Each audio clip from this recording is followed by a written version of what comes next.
All right. Thanks for coming out this evening. My name is Michael Sládek, and as you were just told, we have a really excellent panel of filmmakers here. So we have Jennifer Fox. Also, I'm starting on my list, so I'm starting in the middle. Jennifer Fox with the film The Tale. Cory Finley, Thoroughbreds. Quinn Shephard and Laurie Shephard from Blame.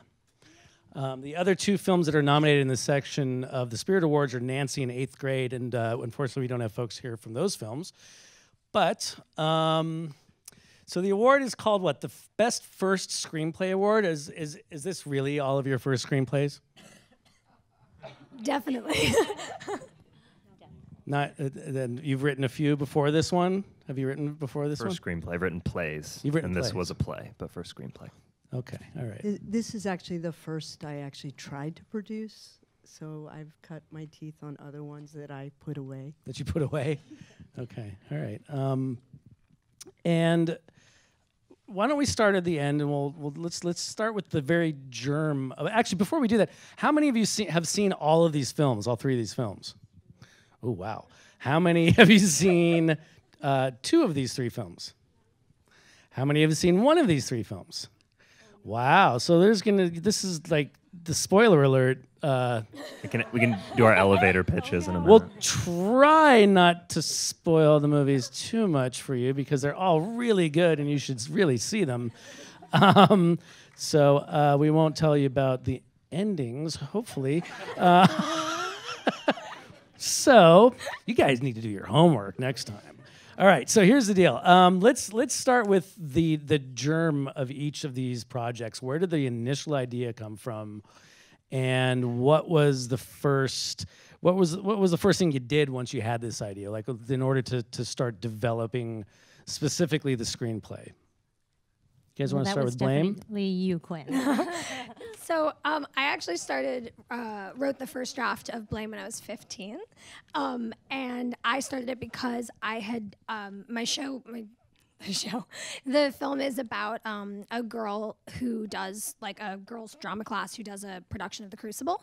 And it's basically like a modern day parable set in a high school of her relationship. She ends up falling for her teacher, and she has a rivalry with another girl in the class, and their jealousy and their relationship and the way that affects her relationship with the teacher, and the kind of triangle that forms is a parallel to the play.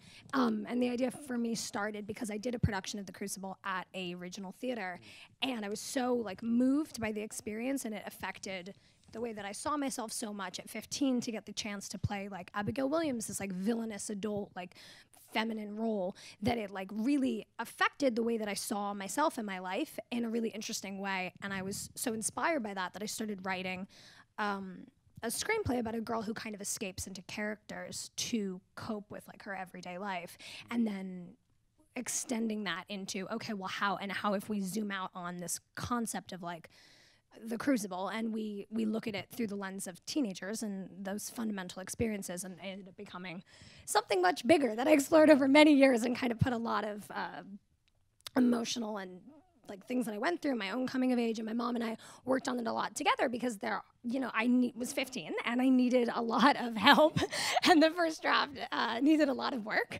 And so my mom kind of sat down with me, and the very first time she gave me notes, she sort of critiqued me like I was an award-winning screenwriter. It was like, all right, we're gonna get to work. But it was great. She really pushed me, and we worked together on the story for years.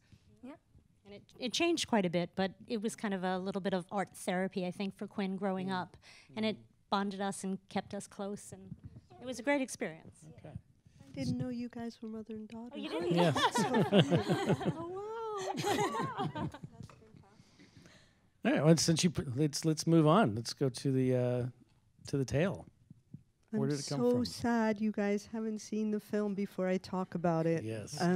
Because I always feel like talking isn't really worth much, but The Tale is a film about memory, and it's about an adult woman revisiting her memories and the stories she told herself to survive as a 13-year-old.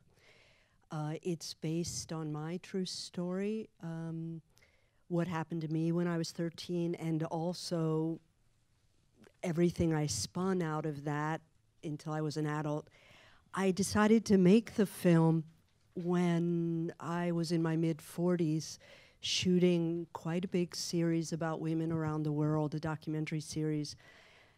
And to my great surprise, 1 out of every 2 women had either a sexual abuse, assault, or rape story.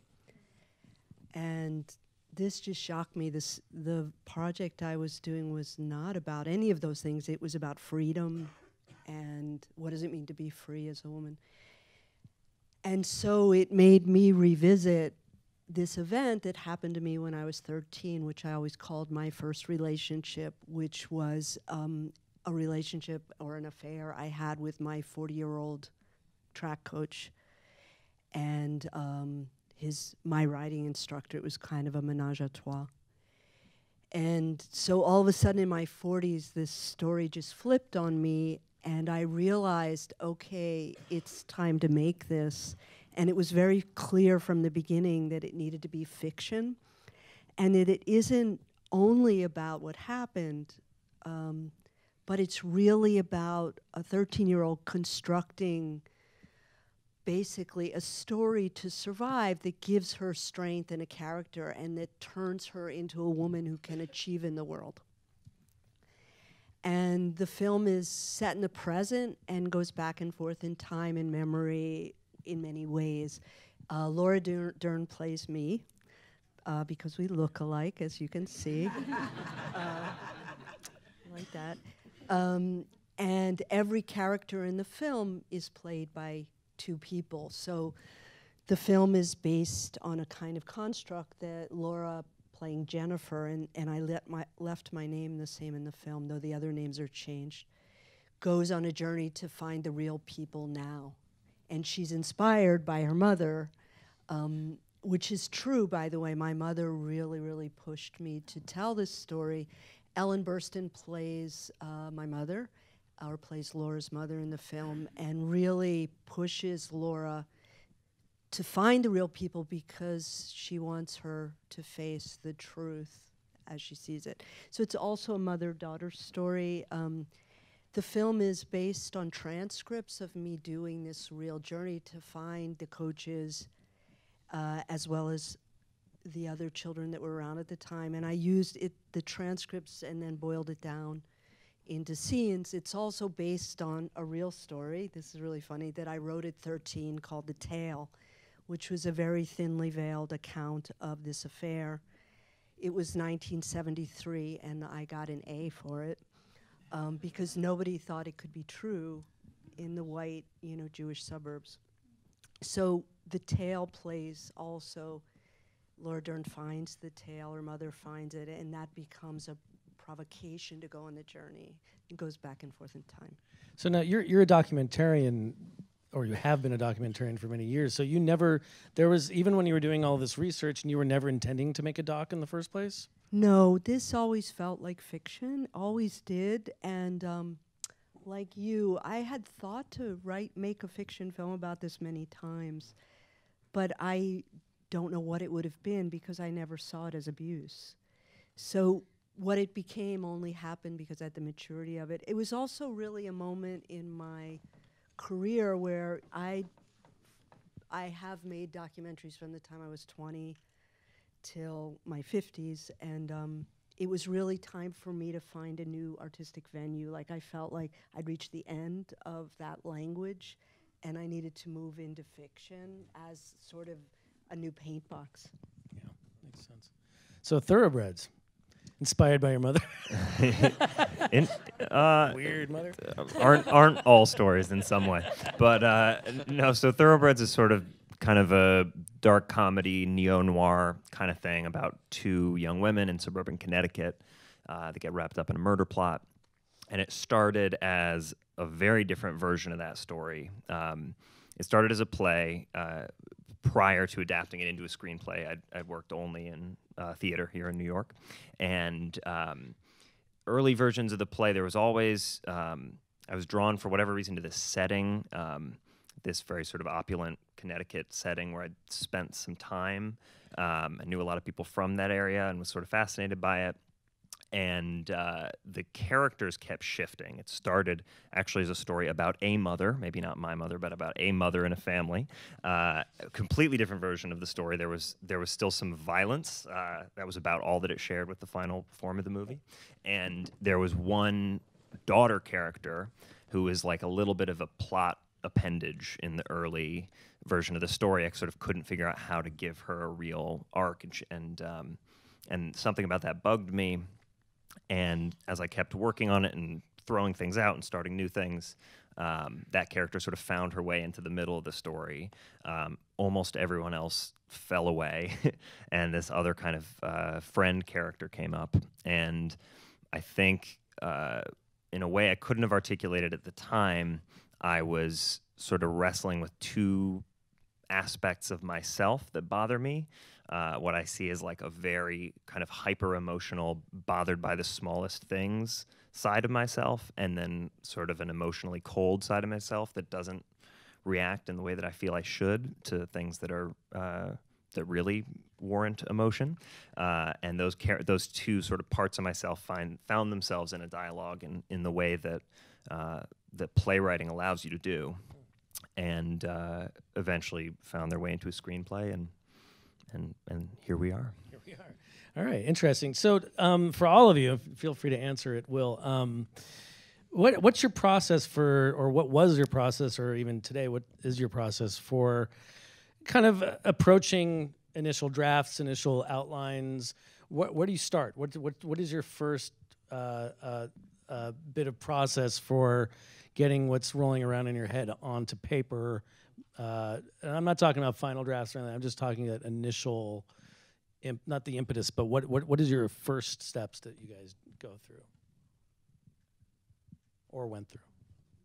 Well, I feel like for me, I always feel like I get my ideas like all at once. Like I feel like I can't sit down and go, okay, like I need to come up with a movie idea. I feel like I'm always like in the middle of a conversation, or like, I don't know, vacuuming or something, and I just I tend to just sort of get like a genesis of a story just like kind of goes into my brain for whatever reason. And oftentimes it's also like sparked by music. And so for me, like the very beginning of writing is like a lot of meditation on the idea, like actually just sort of thinking about it, and then finding like a sound, because like I find that music helps me, even if it's not music that's going to be in the actual film, it helps me solidify like what I see as the tone and the style. So if I'm able to hear the film or like a version of the film, then I can picture like images and like sequences, because I feel like I try to approach storytelling, even though I love approaching storytelling from a character-driven place, like it's not just dialogue-driven. Like I also love visual storytelling and telling with like all of your options. So I love like magical realism and like it's like using cinematography to tell the story and music. So I think I actually usually start out almost by imagining like a music video version of the script, and then from there, like once it's formed and I kind of like find characters emerging, then I get more into the like, okay, let's type out a format and get like the play-by-play of what's gonna happen. I mean, with Blame, it was different because I was very young and I had no idea like how to write a script. So I was like still trying to figure out the software when I was writing it. But like now that is what typically works for me.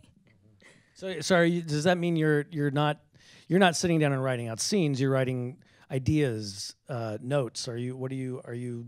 Yeah, I mean, sometimes it's literally just like an iPhone notes document that I'm writing stuff in initially, and like writing down like, okay, this character, or like, okay, she has a roommate, and like just sort of like bursts of information. And again, it's sort of like a lot of it just sort of comes to me. I don't know exactly where, just like instinctual. But then from there, like now that I write like a lot more and I have to turn out a lot more like writing, like it's not just, oh, I can spend 5 years on a screenplay. I usually start with formats. Like I usually start with a plot, like a play-by-play outline of the plot line, and then I write from there. But before that, I usually do about 15 pages to like just get tone, to kind of go, okay, how does this, like, what do these people sound like and who are they? Yeah. Now, and the two of you you've started with obviously you started with a true story and source material, for lack of a better term, as well as your play, right? So, and like, did you just sit down and say, I'm going to adapt this into a film now? Or did it just sort of kind of happen, you know? I think I started realizing that it like wanted to be a movie.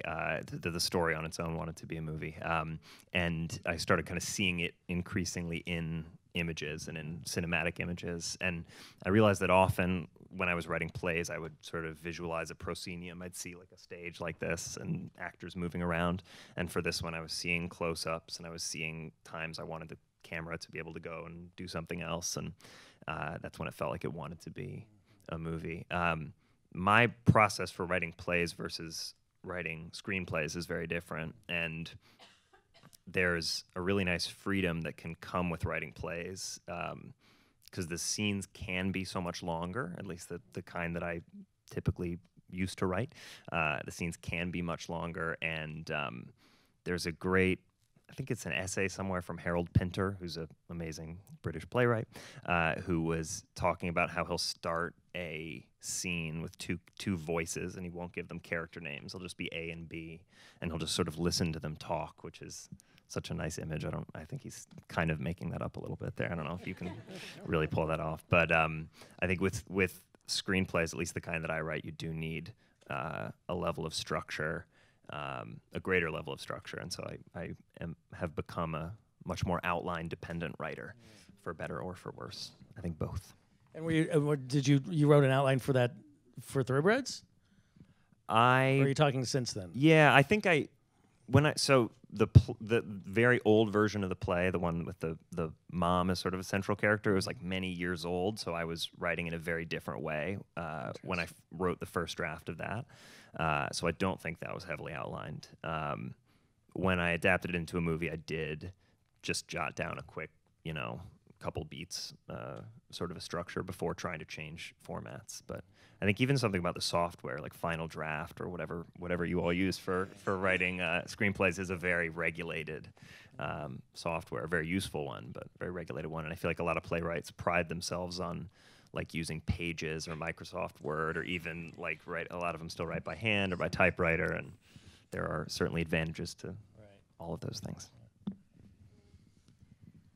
I love what you said about what it wanted to be, because I think, and also I think like using any kind of computer software pushes you into a form, and I think the biggest thing is to make sure that the idea drives the project and the approach to the writing.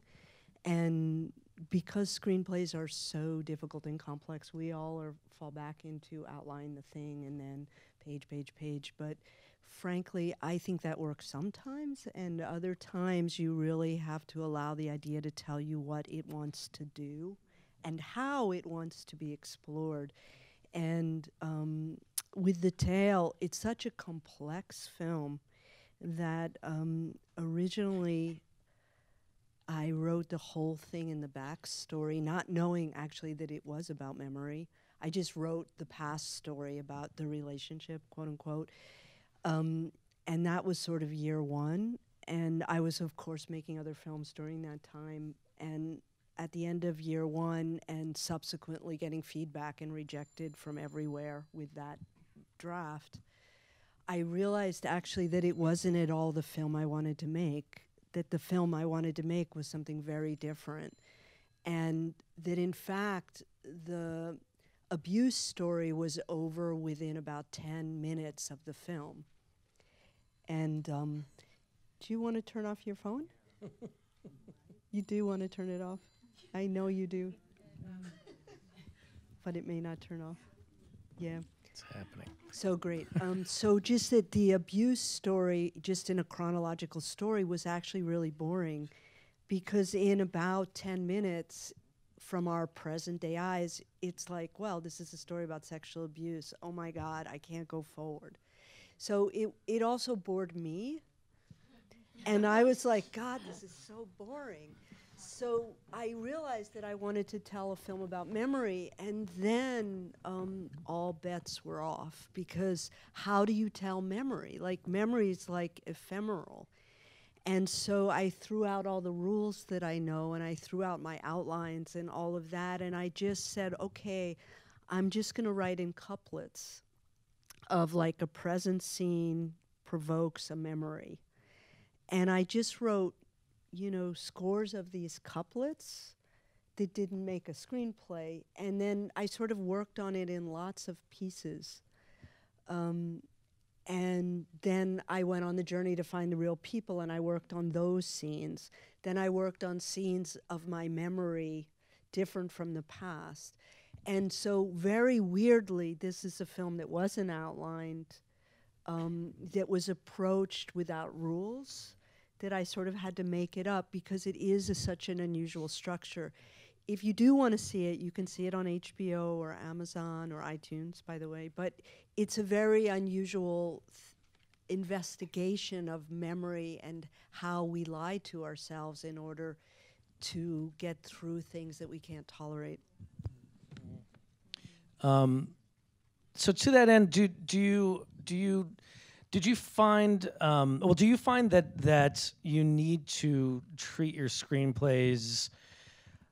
Well, I guess how explicitly do you get into descriptions of inner life of characters? How explicitly do you get into descriptions of how you're, since you're all filmmakers as well, you're not just hired hands, you're actually visualizing your film, which is a very different thing from being a hired hand, because a lot of people don't want you to put too much of camera angles, music, etc. But how much do you find yourself kind of being more explicit about whether it's backstory or inner lives or performance notions or just anything like that?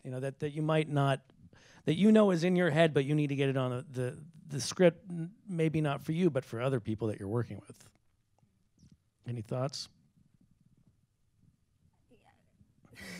I think sometimes people have to, I always bounce my writing off of other people because I feel like I need somebody to go, okay, I'm not in your head. Because I think for me, it's I visualize everything when I write, but I do have to be pushed sometimes. The problem is, people who are very close to me always know, reading my work, oh, okay. This is what you mean. This is how it feels. I think that's the thing. My mom never had a hard time picturing, what sort of actors I was picturing in the roles for Blame, because, we were on the same, brain wavelength. But I think now, working for other producers, other studios, I notice that there's, a way that I write that is so familiar to myself because I have intentions to then direct it, that, yes, sometimes when I get pushed to go, from someone I'm not close to go, okay, you need to kind of put your brain on the page, then I find myself going, oh, okay, well, I should describe the music I'm hearing. I should describe what this person maybe is wearing or how this is shot. So yeah, I think in that sense, but yes, for me, it's like what you said about letting it tell you what it wants to be. For me, it's like that with feeling. I always am trying to explain that for me, everything I direct has to be directed in the way that the characters experience it. So everything, the camera, the music, everything needs to be an expression of the feeling. So Blame was a lot about working towards capturing the feeling of being 16. So everything about the movie, there's a sequence in the middle where it's almost like a music video. And you're like, what? There's just 3 minutes of there's cheerleaders and it's slow motions, and it's because it's supposed to be capturing this kind of pulpy, larger-than-life, dramatic, theatrical sense of high school. And I think that's something that I strive to, in all my work, is to capture, to kind of go beyond, okay, what am I just telling with the story? But, getting how it feels, and on the page, because I think with Blame, if you were to take the screenplay we shot, I don't think it was all on the page. I think it's in the movie, because it was in our minds, and it was in my mind, but it wasn't. If you were to have looked at those pages before the movie was shot, you couldn't have visualized it exactly as executed, because at that point I wasn't a mature enough screenwriter to articulate everything that I was feeling into the writing, I think, the way that I can now. Yeah. Well, along those lines, for Thoroughbreds, you have these amazingly intense, single shot scenes that are something crazy is going on that you're not seeing, or just a real life moment, even the email about the picture, or the climax, which I'm not going to tell you about, which is really good. But they're these moments that are so slow and so intensely good that you wonder how do you put that into your screenplay? Are you writing for timing? Are you writing for yeah, are you writing for time? Yeah, I think this movie, I was going for, again, maybe couldn't have articulated this until I kind of saw it done, but I was going for like a kind of minimalism in the way the story was told, and sort of how many narrative clues you were given, and even at like sort of a minimalism of camera angles and cuts, and sometimes that did mean these kind of long, showy, single take scenes, and I think, but in the writing in the screenplay itself, I tried to have the movie almost like look on the page and feel on the page the way it would feel, and not doing that by putting a lot of sort of direct description of aesthetic stuff, but by having like a very sort of sparse, cold voice on the page, because I think the action lines or the stage directions in a screenplay always have some kind of a voice to them, and whether it's an authorial voice or something else, and so this voice was very quiet and sparse, or was trying to be, and I think that also comes a little bit from some of the playwrights that I grew up idolizing, like Pinter, who I talked about before, or Carol Churchill is like my favorite playwright now. She's amazing, and uses, like, a lot of her plays have almost, sometimes you have to like gather where the characters are from the dialogue. It's not there's not even like like a slug line, as we call it in screenwriting, and for whatever personal reason, I really like that kind of minimalism in directions. And do you continue doing that with different projects, or is every or, I mean, maybe this is the way you like to make films, but then again, maybe you're about to make some, completely different tone of a film. I think, yeah, with the different projects I'm working on now, the like that authorial voice of the stage directions definitely has a different sense to it, and but I think, like, I do like, white space on the page a lot, and I do like just stuff that the reader goes through quickly. You always have to think about the experience of the many people, the actors, the designers, the producers that are going to read a script. But yeah, certainly that, like, with more sort of maximalist projects, a little bit of showboating writing is okay. Mm-hmm. Yeah, I mean, because a screenplay serves different functions. So if you're having financiers that want to read the screenplay, not every financier is going to get it. I mean, not anybody's just going to get it necessarily. I mean, it's an interesting thing. It serves multiple reasons. I mean, you have the famous story of like Robert Altman submitting, one screenplay for MASH and then making a completely different movie. Which is gutsy and doesn't really happen in Hollywood anymore, but it's interesting. On that point, I think the main thing for me of the screenplay is to make sure that we can raise money with it. So, I mean, just to be honest, again, with The Tale, there are a lot of kind of new techniques. For example, the character imagines that she can interview herself as a 13-year-old, and there are several scenes breaking the fourth wall, and or other characters from her past, because she's trying to figure out investigatively, like, why this happened and how it happened. And then there's a device which I call a reframe, where a new bit of information is introduced into the investigation that changes everything, and you see events retold from a new point of view. So as you can tell by trying to understand this listening, it's confusing. So what the main part of the screenplay is to make sure you can read it and understand the device on the page, and that the reader doesn't get stopped and follows the narrative, because ultimately screenplays, unfortunately, they're not published primarily. They're not books. They're maps that are then burned somewhere along the road, and the film is created out of its ashes. So the main purpose is to translate our voice and feeling to people who will give us money to make our films. And that is, you know, how much or little we put in is precisely for that reason. Like, is it understandable, this strange narrative I've created? Yeah, I wanted to ask you about both of those things because they're remarkable elements of your film and are part, not totally, but part of what makes it stand out. Certainly, are those moments where it's fascinating to watch these scenes repeat themselves in accordance with what the main character remembers versus what they're being told and then really remember. Is there a certain point that this sort of format and the format of using the documentary idea kind of hit you, or was that always meant to be in there? Did anybody try to talk you out of it at any point? Nothing's meant to be in there. It was really, again, this is a very weird screenplay. It's not a straight narrative, so a lot was discovered in the writing. But in trying to write about my 13-year-old self, I realized that I actually thought I knew her but didn't. And so this big gap came up, like, who was I? And why did I say that? And why did I actually sleep with a 40-year-old man at 13 when I knew nothing about sex? Like, who is that girl who seemed to comply?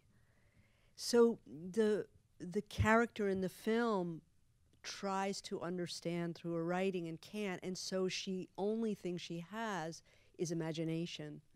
So she imagines that she can talk to herself. And I discovered that in trying to write it. It was simply like, oh my God, I'm not the same person I was as a 13-year-old. I've changed, and this chasm has erupted. I don't know her. And so how do I write a character I don't know? Well, I have to investigate.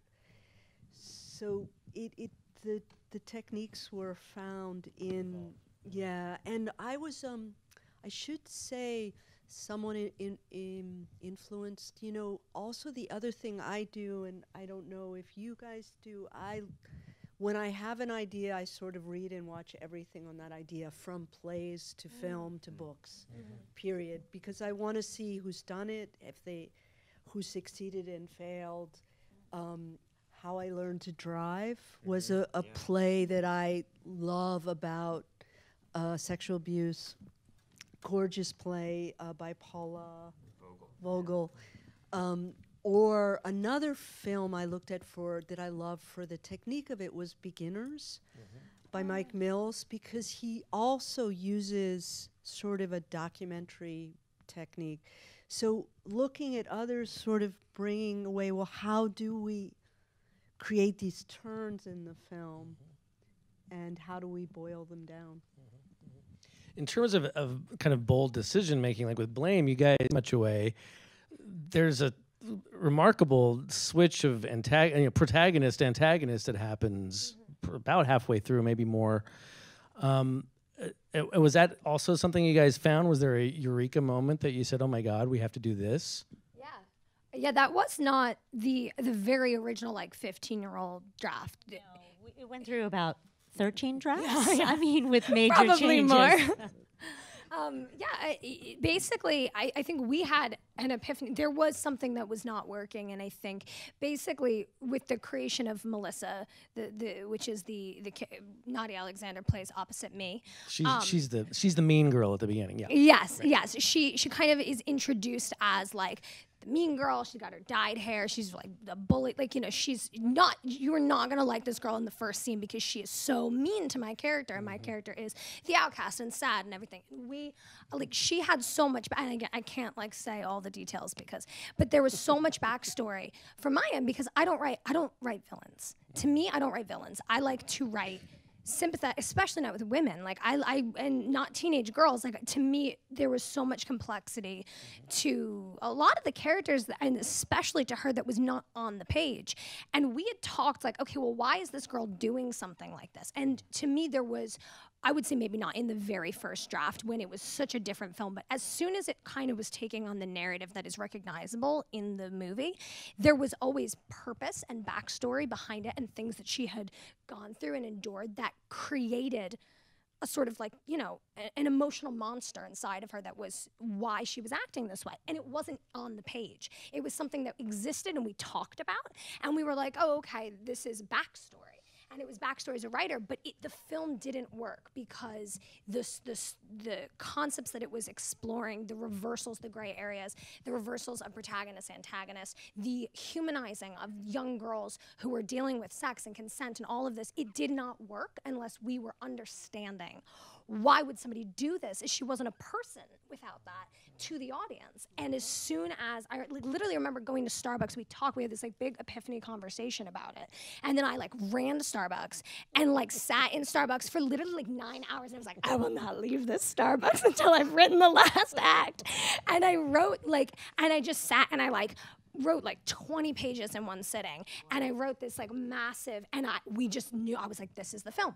And once we had that, it was like everything else was like, that was the point to me in which it became blame, and it was no longer this movie that was happening and I was a kid, and so it became, this is an actual story, and it switched everything. And that is where that was when the film was really born to me, was that realization of, oh, now there's balance and there's meaning, and there is a real story here to be mined, an adult story, not just what it started out was, which it was a teenage girl's fantasy. Like I was writing this film at a time where I was not, and that's sort of the thing about, I am not the girl I was when I started writing it, nor do I know her. I mean, I know her maybe to an extent, but I couldn't do that now because there was a fantasy element to, like, you know, I'm writing about a student-teacher relationship at 15 years old. That is through a lens. And of course, my mom was there to kind of go, okay, like, let's work on this. I was glad we were just writing about it and talking about it and exploring it and not doing it. But I think that honestly, like that, for like, if you have art as therapy, sometimes it can, like, I think I had a lot of like stuff in me that I dealt with through the project, and like my mom being so open about that and not really like judging anything that I was putting in front of her, kind of like check in and make sure it wasn't true, obviously, because it would have, yes, important, but like it was, you know, it was something that like I think we were able to work through in like a safe place with each other. And then yes, and I think it just taught me to like, it taught me so much empathy, like the creation of the characters, the girls and everything. It just taught me, like, I just grew so much. And then through the making of the film, you know, after we had cast Nadia and me and Chris and everything kind of came together, I think we were constantly being surprised by it in the edit as well, because it was growing all the way. I think we were still writing in the editing room every day. Like there was parts of the story that were still growing up until we went and we watched it and we went, oh, this is the movie we made. And it's much maybe sadder than we thought, but like it is honest, I think.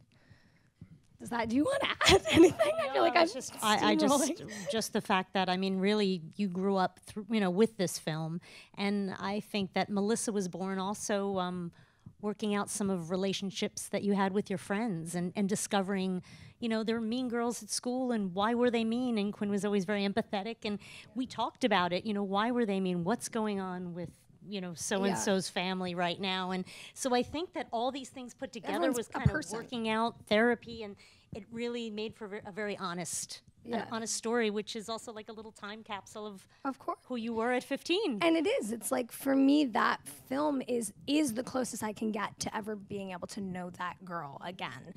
That is like my heart as like a young person. Like that is how I felt. And like even down to the casting, like, you know, it was finding the people that went, oh, this is that person from my life. Or like, you know, when Nadia read Melissa, it was, we had talked about, like, we had seen so many girls who were just exactly what first comes to mind. You look at the page and you go, okay, like the bitchy blonde cheerleader. And we had seen, and there was great actresses. And we were like, I'm missing something. And Nadia she challenged herself so much and played so far against type. And it was my mom who initially suggested seeing her for the part. And it was this feeling of going, it's that person who, it's not just like they wake up and they are this person. They're working every day at that. And it was finding someone who was an outside-the-box choice, who could bring that rawness and that reality to it. That's when I saw her read it and I went, this is my high school best friend. You know, like, or this is like the girls that I knew. And I was like, this is a girl, like a person, not a character. And I think like all of that from the writing process through, you know, my mom is the casting director and just finding the cast and it was like, okay, trying to find a way to time capsule as best you could. Yeah. So it's for Thoroughbreds, Paul Sparks doesn't get a whole lot of empathy, does he? Which is great. I wanted to ask you about your process for writing dialogue, because the dialogue in this film is like super snappy and super good. There are some scenes that you're just like, wow, what did these people just say to each other? This is amazing. I just want to rewind it and watch it again and again. What's your process? Do you stand around in your apartment and speak to yourself all day, or do you like play with others? No, I should try that though. I think like just the sort of rhythm and the music of dialogue was kind of the way I found my way into writing. That was sort of the first thing I could do when I had no idea how to put a story together or how to sort of say anything. I just sort of had an ear for mimicking better writers' dialogue, and that's always been really fun for me. And I think a big part of getting it was a very rhythmic movie, and I think in the edit, I worked with an amazing editor named Louise Ford, who has a real, I think has certain like time and rhythm instincts that are almost opposite mine, and there's a really sort of useful like clash in our instincts about things, and yeah, I just think that we've all talked a little bit about the edit, and it really is sort of the second writing process, or the you know, the closest cousin to the writing process in the whole filmmaking process. And I think that's where so much of the rhythm of the dialogue comes out. And then just having great actors, casting actors that had a real sort of clear like verbal ability and a verbal precision was really important for this movie, because the dialogue could sound really hokey if you don't have people that can kind of throw it at one another with precision. Yeah, and it was I think a lot of that also was sort of a love letter to the like sort of classic 40s film noir and sort of dialogue of a early, more stylized, at least more sort of dialogically stylized period. I don't know if that's a word in film.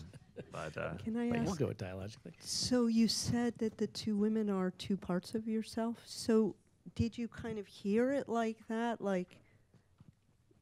You know, because I do that a lot, where I dialogue in my head and then I write it out down as dialogue. But I'm curious, yeah, and your movie has these great sort of like literal dialogues with self to some degree. Did you do that? I guess so. I think I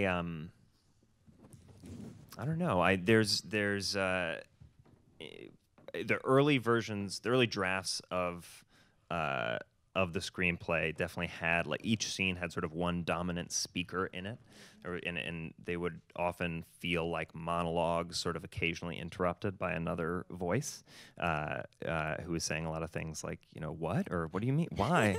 And I think sort of it's a very early dialogue process, but and then I think just in yeah, sort of. Then the challenge of later drafts becomes giving the other, like shaping the other voice in relation to the primary voice in any given scene.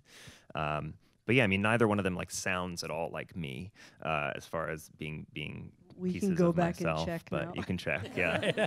But One no. sounds like the editor, the other sounds like. Yeah. So. Now, did your project go to the Sundance Labs? Is that right? Did I read that? Either of Mine? yours? No. No? Mine did not. Oh, I thought it did. Mine Okay. was it was a I was a Oh, it was a finalist. It got finalist. misquoted in a lot of. I was like constantly reading interviews, being like, "Oh God, Okay, the I Sundance is didn't going to think sue so. That was me." like, I did ah, not yeah, say it's that. No, Nobody's gonna we sue- have the official title of being rejected from every lab in America. But we did get into a lab in Europe. Some other rejects out there, I You hear? gotta Is that- remember, every lab in America rejected us, and every grant in America rejected Hey. us. Yeah, same. We're in the Yeah, same. Every we grant. went, but I did go to the Binger lab in the Netherlands for 3 months, which was great, but is now defunct. Oh, yeah, it was wonderful.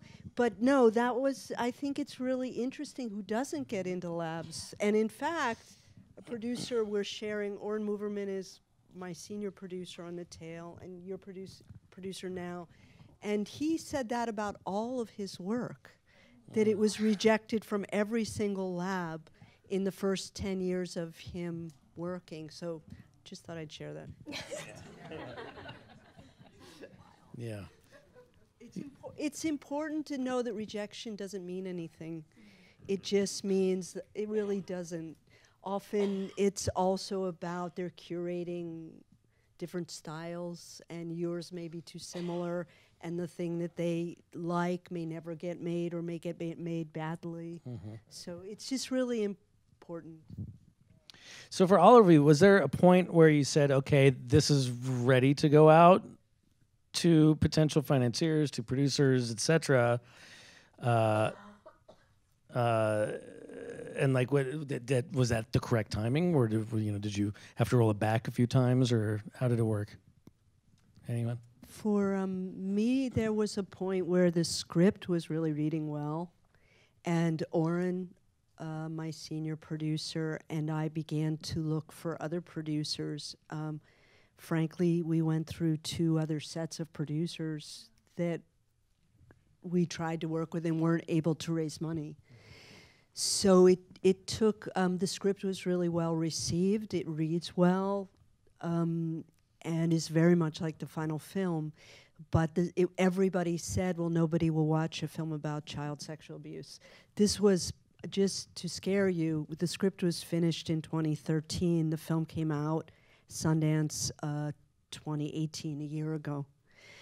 So to scare you or to tell you the good news, it was made. To be quite honest, but it took us a really long time to get financing, and because I'm also a producer and have produced a lot internationally, the first money that came in was German money from Arte ZDF, which is the French-German television channel, and then that brought in some German Berlin funding. But from that moment to American funding was a year or a year and a half. Laura Dern signed on around the time of German funding before there was any real financing. And she is not an actress that you can finance a film with just to disappoint everybody. And so Oren really kept saying, well, we'll just keep casting. And we raised a tiny bit of money to pay a casting director, but really it was his contacts that allowed us to go out to like Elizabeth Debicki or Ellen Burstyn. And we just kept casting, and we brought on a foreign sales agent to put together, a sales estimate of what the film could be made for, which was actually way too low to make the film because our cast wasn't big enough. So it was a very long process, of which a key financier was Game Changer, but they turned the film down about 3 times, even though their motto is, first-time female directors, etc. Even though Laura Dern was already cast, so it's a little bit like a snowball, is getting enough pieces at play to bring it together. We shot in Louisiana, which was quite a big tax credit. We brought in a lot of philanthropic funds over a long period of time. There was a lot of pieces at play, so it was a very hard thing to put together, but we did put it together. So that's the bigger miracle. This was before Time's Up and the Me Too movement, before Harvey Weinstein, before anybody thought child sexual abuse was worth looking or talking about. We shot, by the way, 2015 and 2016 over 18 months. So, and we edited over more than a year, actually, because the shoot was so broken up. Interesting. Yeah. You should ask, too, about rewriting for actors. Rewriting for actors? Yeah, let's ask about it. So, sure, I should. You're right. Let's talk about rewriting for actors. It's a great idea. Well, I mean, it's a great question, because when you do cast the roles, obviously you're bringing a new voice in, and some of you are working with first-time actors or yourself, or both, and some of you are working with very established actors. How does that work for all of you? Do they inform and change your script considerably, or do you inform and change them?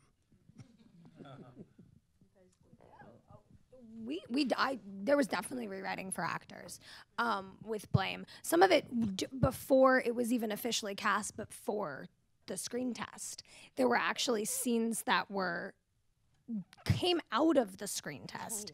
They're basically one of the biggest, most pivotal scenes in the film is a scene in which my character and Nadia Alexander's character have a conflict, and we did a different version of the scene. It's almost like a fight. We did a different version. We were talking about this today at Ramen.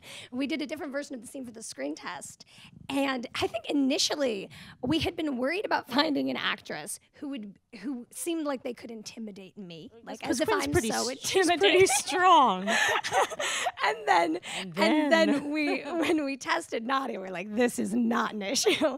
And it was actually so funny because when you watch back, it was the first time we ever did anything on screen together, and I am just like cowering in the corner because she's like so committed, and it was so funny. But we were like, wow, it's so powerful, but we have to, like, my character has to push back somewhat, or else this is just like it was intense. It was intense. And so we basically did like rewrite. And that was actually, we had already rewritten a few scenes for her because we were so interested. Okay, like what is this new Melissa going to be? We had done that for her screen test, and that was one of the scenes. And then from there, it's what inspired, like that character was rewritten for her, but then also it spitballed into how it affected everyone else. Like there were details about, okay, like she started off as like the kind of girl who goes, oh my God, like cute bracelet to her girl. And we were like, no. Like Nadia wouldn't say it. Like, and so it became this thing of like, oh, the playlist changed for her. The wardrobe, I was sending different selects to like the costume design. It's like everything changes. And I would say like we didn't do that with every character. There was a lot of things like we cast very close to type, I would say, on a lot of the supporting actresses. So like Tessa Albertson and Sarah Mezzanotte, like they play very close to I don't want to say like close to self in mannerisms and stuff. So like we leaned into like bringing their own clothes a lot of the times, and like how do they really wear their hair and how do they really talk. And a lot of times I would say like, hey, improv and stuff, because I feel like it's that high-low mix of like wanting to cast certain people who are literally just like you put them into a scene and they're just themselves, and they're just so good at that. And then using other people who are doing such an interesting stretch that it's such a challenge that they're able to then seem so authentic to people who are doing that in their real lives. And then with Chris, like I think we had his voice in mind for a long time. Chris was cast way before he knew. Yeah, he did not 5 years ago, he was our #1 choice. But we knew. Yeah, he was on a little piece of paper like with our like top choice actors, and he did not know this. But yeah, I think we had been picturing it, like reading it in his voice for a while. But Chris actually actively, when he came on, was like, "Look, I'm interested in doing this," because you know this was a insanely low budget movie for anyone who's not aware, like insanely low. And so he was coming on to this, and he just sort of said, "Look, like I want to do a project where like I can play and like have fun. I want to be involved. I want to be creative on this." And I was like, yes, please be in my movie. Like, you know, I'm 18 years old. I was like at coffee with Chris Messina, who I was like obsessed with, and we had been talking about it for like 2 years. And so yeah, and he said like I want to be involved, and he would call me like for 3 hours for 3 hours like every week, and just like do the scene with me on the phone like 10 times, and go, he wouldn't say that, and then he would start calling me, and I'm buying all my wardrobe this weekend, and like literally showed up with like he came to stay in New York for like a screen test, and he like had me come see him so we could improv together, and then we would like record the voice and like jot down. We Skyped in Trieste, who played his girlfriend, and then we all like vibed together, like improved. And it was so, he was amazing and so supportive. So hands-on. Yeah. He was great. I would say though that like everyone by the end, it was like everyone was so involved in the voice that their character ended up having. It was remarkable. Like it was just so like it really just was like, oh, it just comes to life, and you have to be open that it's not going to be the way you picture it sometimes at all, and that's good because you should be inspired and discovering and going, wow, I never would have thought of it this way, but now that I'm seeing it, it's so great. So in a controlled film like yours, was there a lot of changes once you got the cast in place? Yeah, we didn't do a ton of improv, but we had about a day with the two leads of sort of table work and rehearsal around a table, and I made a lot of changes to the script, just sort of small dialogue fixes and sort of like tailoring the part like a nice suit to the actor, and helping it sort of fit their vocal rhythms better. There was one moment that sticks out where there was a scene that just adds nothing about it worked as scripted, and it was not the fault of the actors, but as soon as we sort of put it on its feet in the space, it felt like it belonged in a completely different movie, and that was a sort of a scary 5 minutes. And but we quickly sort of, everyone took a second, we like started setting up the lighting, and then I just sort of huddled up with the two actors. That was actually Paul Sparks, who you mentioned, and Francie Swift. And we sort of scripted something together and talked through what their characters might say to one another, and it ended up being one of my favorite moments. Can I ask which scene that is? It's not too much of a spoiler. It's like Paul's character is coming back from a off-screen biking accident and yells at his wife, and it's sort of an important modulation moment because there's this sort of open question through the movie of how bad or how abusive is this character, and this is some of the worst behavior that we actually see. You guys wrote that same day? You guys like rewrote it the same day? We wrote that dialogue scene. there. It was like, it was much more of a amazing. conventional, he's great, thank you. But yeah, Paul is wonderful. And you mentioned that we didn't have the movie that maybe doesn't have too much empathy. He's sort of the villain of the movie, but I still think when I watch it, he has there's a worldview that comes out, and you get a glimpse of what made this guy the way he is. And I think that's great. Right. Yeah. And so the original questioner of this question. The reason I asked the question, because I think it's so important to know that you can use actors to help you write. Mm-hmm. And since this is my first real screenplay, I kind of discovered that with The Tale, because it's based on my story, but we're all blind to our own stories. So even as I was writing, I began through, actually I learned this at the Binger Lab, to put up scenes as I'm writing them or after I've written them with actors, any actors, and we're in New York where there's a plethora of actors, and see how the scene's working. And even actors that are not fantastic can just really make you see, oh my God, that may be in my case the way it happened, but it doesn't work. And they just bring such insight that I did a lot of writing and rewriting with actors that were never part of the final cast and never intended to be. And it's really lovely to test, and also then to put them up and say, well, improv this scene and hear what they're saying, and maybe they come up with dialogue that's better than yours, and you can steal it, and it's real. But it's not really stealing, but it really... Oh, it's stealing. It's stealing. It's fine, but I mean, we all do it. Everybody does it. I it's part of the art. had a lot of fun with that. Yeah. I had a lot of fun stealing. Then... This is also a documentarian, so, stealing is part of the game. Coming from doc, I love working with people and listening to them, and I think they have so much better ideas than I do. So, in fact, I was kind of working with actors like I would documentary subjects. One thing I did want to say, because I wasn't, again, this is my first feature. I've only made docs, so I wasn't prepared for my actresses actually. So you write your script, the script is perfect to some degree. In my case, I worked years on it. And Laura Dern is an actress that just loves improvisation and loves to rewrite everything you've written. And it was really interesting, and to find like language in her own mouth, like, wait, that doesn't sound right to me, and what if this? So I did an enormous amount of rewriting for her, but also whole scenes she hated. And I rewrote some scenes maybe 15 times.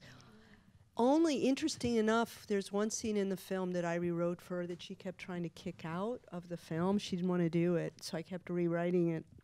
And what was really amazing, we shot the scene, and when we got in, she's such a great improvisational actress that she improv'd into the original writing.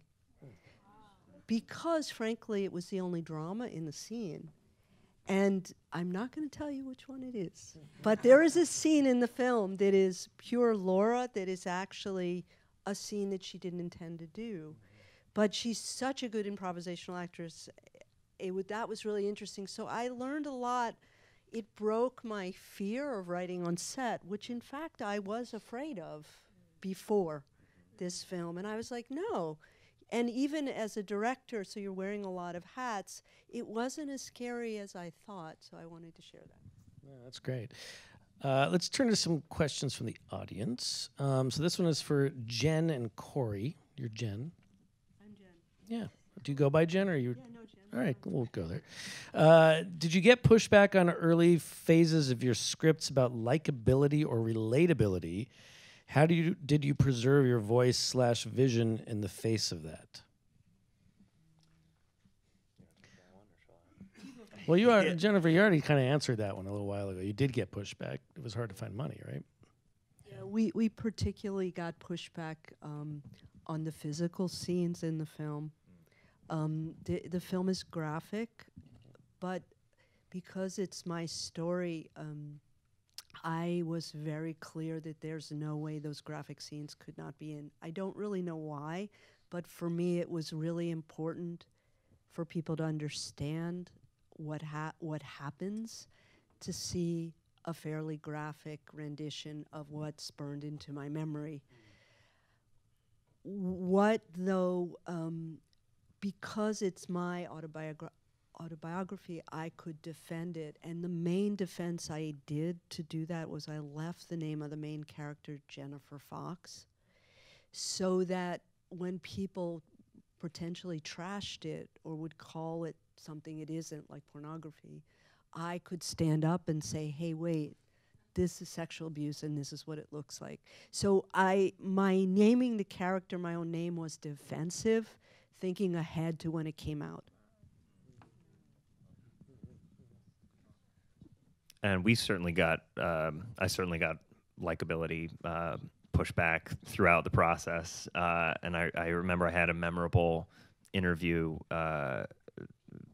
doing press for the movie with someone who I was really trying to convince that there was like goodness in these characters and there was something to relate to. And she was just like, these are terrible people. I think she still liked the movie, but I think she liked the movie as this pure villainous expression, you know, American Psycho or something. And to me, there's, I sometimes, we all probably get so deep in the edit and so deep with these characters that I have to sometimes like take a step back and realize that these characters do some really bad stuff, because you get so close to them and so invested in the way that they think and the things that you relate to about them.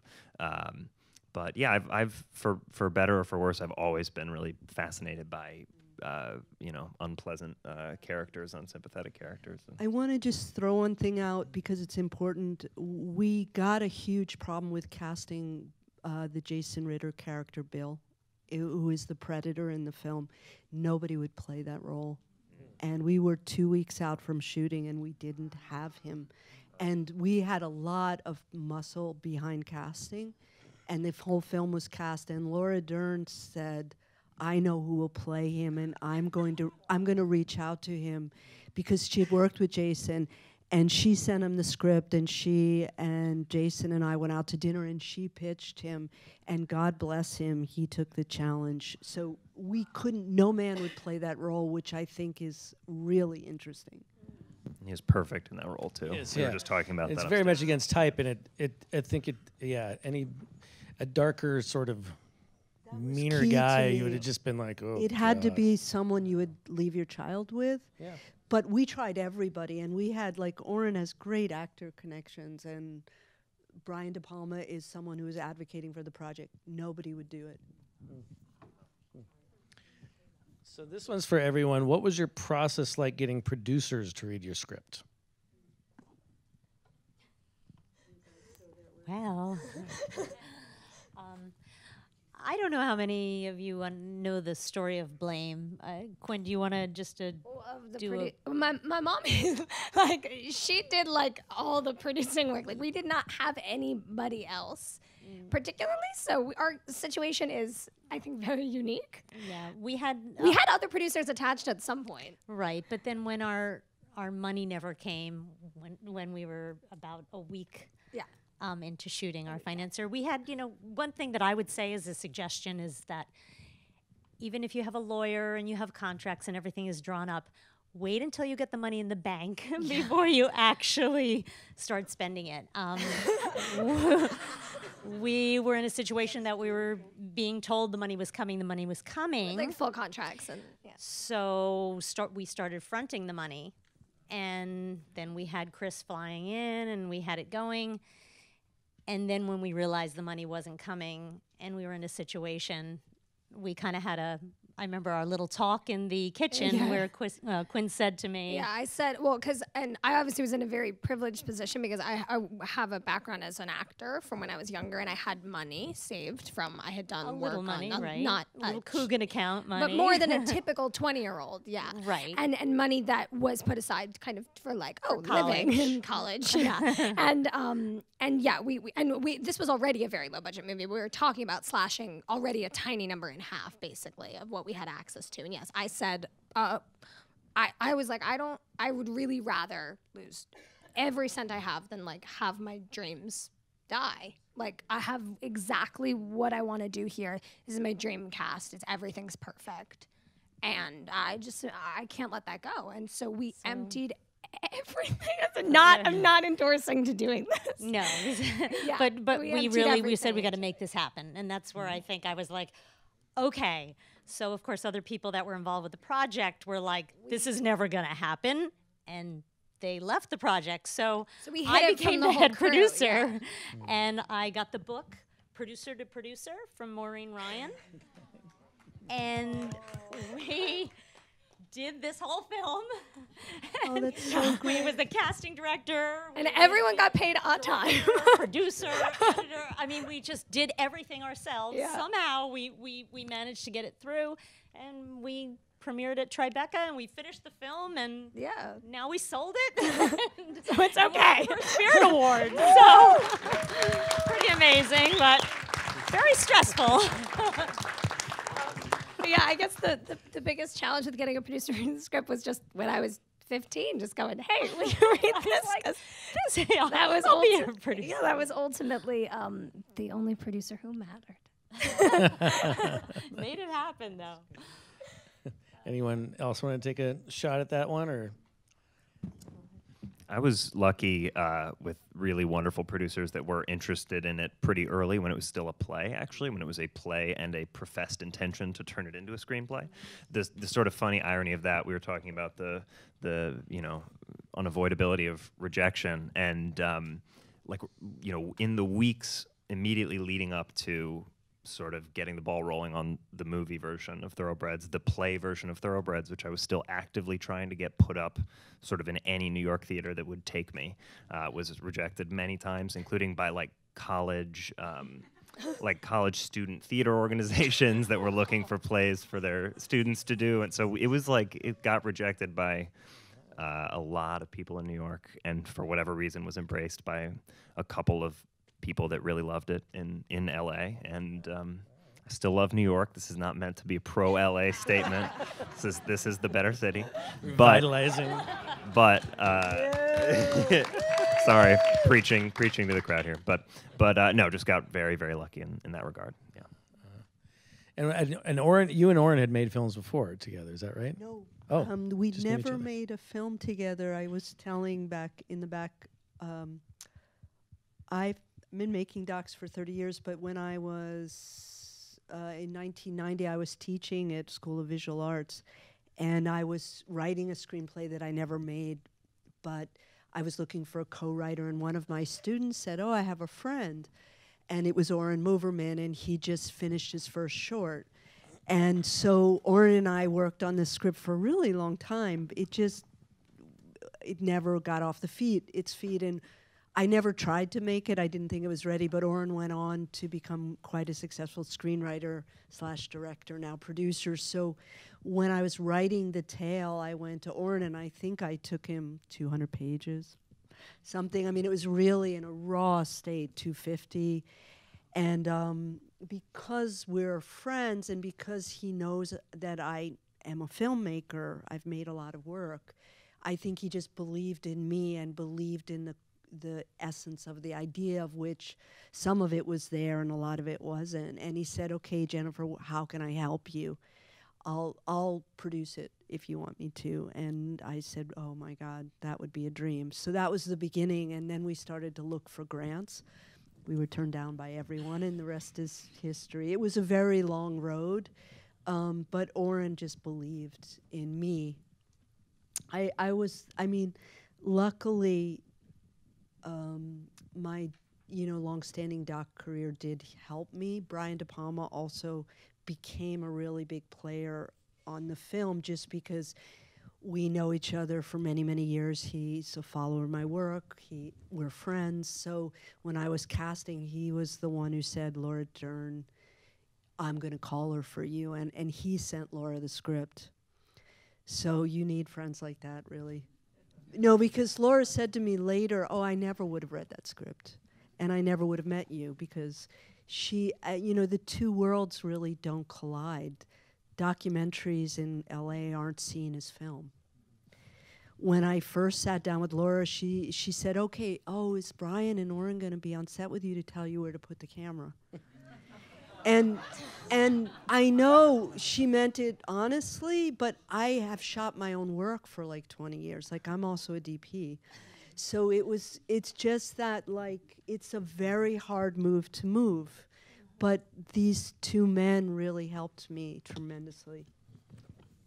I'm gonna kind of combine two questions here. So all of you are hyphenates on your films. So how much of a toll does that take on you? And are you still doing that? Are you all still hyphenates in all your films? Producing and directing, writing, casting, producing, etc. How do you balance it? How do you keep going? I will start. I just really want to say that my experience, which is pretty gritty, is if you don't figure out how to raise money and like raising money, it's very hard to make films and survive. And other than, there is another way, which is you make other people's work and you become a professional writer in LA. There are other ways, but if you want to do original work, I personally see that fundraising is what has allowed me to make new work. So I'm very big on people learning how to raise money and just sort of biting the bullet and learning how to love raising money. And just say, like, this is part of it. And I just talked to a friend of mine in LA who had a beautiful feature, which weirdly came out 5 years ago, was very successful, was nominated for an Independent Spirit Award, and she's been writing and rewriting and signed on, and 5 years have passed since she's directed. And that's what can happen when you don't raise your own funds. So I'm really big on filmmakers producing as well as at least directing, but also writing. I'm really big on just not crying about it. This is the reality, if you don't control the money, you don't control the product to some degree. So that's my spiel.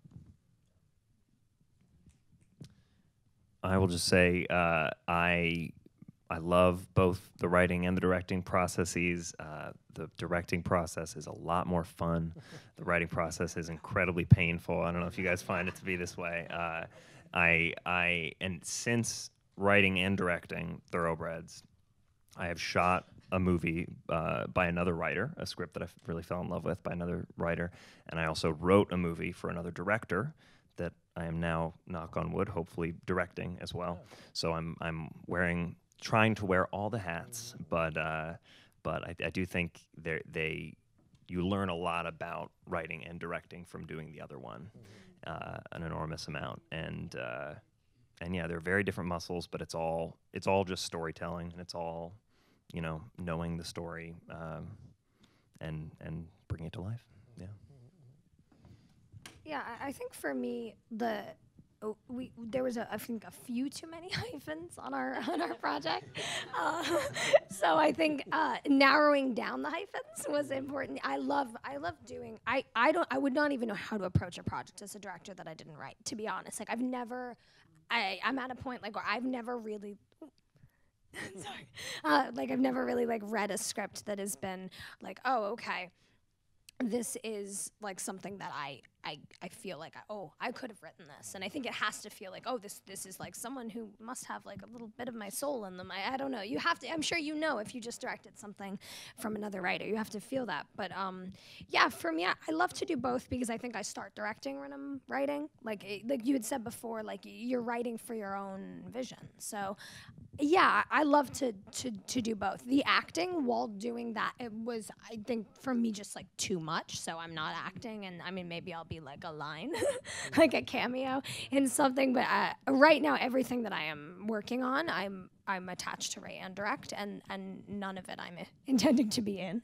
And I think just because on Blame, there are so many things that you don't foresee that you have to do, like I would be in like hair and makeup, and then I would have to also be like setting up a shot, and I would realize like I cannot clone myself and do both. So I'd be having production meetings, like I would have my like AD team and my DP like sitting next to me with like a curling iron in my hair, and I was like, this is crazy, and just like insane stuff like that of like you can't like let your makeup smear in like 90-degree weather where you're like crawling behind a camera. Like I would get like yelled at by the AD team but for like changing, like I would have to change my clothes in between every take because like I'd be in wardrobe and I'd be in these like ridiculous like Puritan wool dresses. But then like there's like photos of me like behind the camera wearing like a full length like Crucible Puritan gown and bonnet because I did not have time to change my clothes.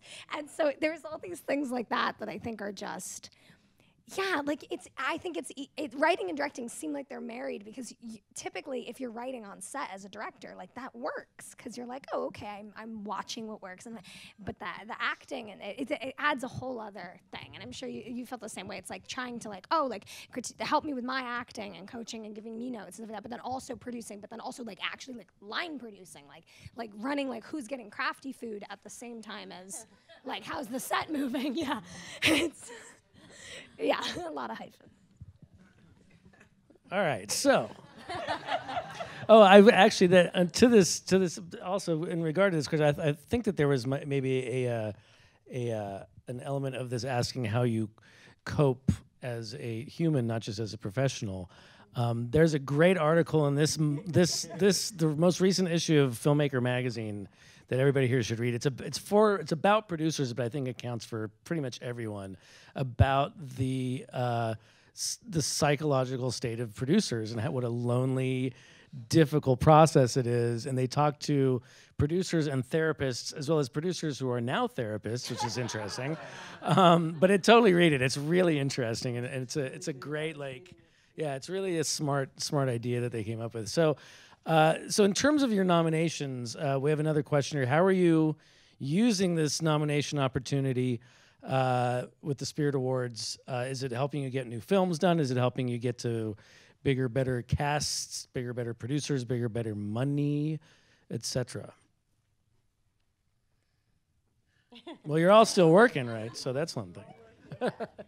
In my situation, so we shot Thoroughbreds a long time ago in 2016, and there was a bit of a delay before we showed it at Sundance, and then another period before it actually came out. So there's been I've had a lot of time to work on other projects since then, prior to the wonderful privilege of this nomination. But I think it's just a very exciting recognition. I guess I don't think of it as a pathway to an immediate next thing, but very exciting to be in this category with these great people and the ones not on stage. So we're going to wrap things up. Just why don't you tell everybody where they can see their movies again, since they all need to go out and see them now. Blame is on Amazon Prime right now. Yeah. The Tale, as I said, is on HBO, Amazon, and iTunes. We are Amazon and iTunes.